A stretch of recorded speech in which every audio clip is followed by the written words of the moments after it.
G2 Series 1.6 to 2-ton sit-on type reach truck for cold chain industry.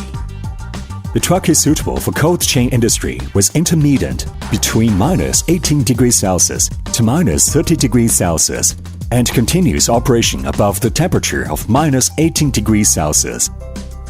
It's more suitable for working in narrow space. Overall upgrading of performance.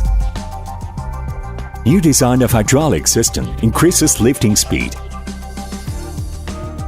New 3-phase AC motor technology improves traveling speed.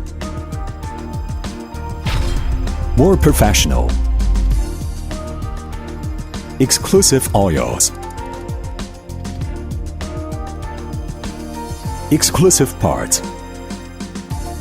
Professional low-temperature treatment. Chains of lifting system. Oil cylinder.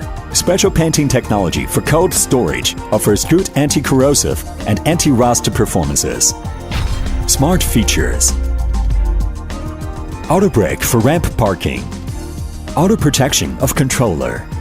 Electric-powered steering is easy for operation, high efficient and silent. Real-time shifting of steering mode between 180 degrees and 360 degrees. Auto speed limit when steering improves truck safety. Comfortable and ergonomic. The operator has good visibility. Accessible human-machine interface makes operation comfortable. Sealed cap offers good thermal prevention performance. Heating seat. USB interface and heater offers comfortable working environment.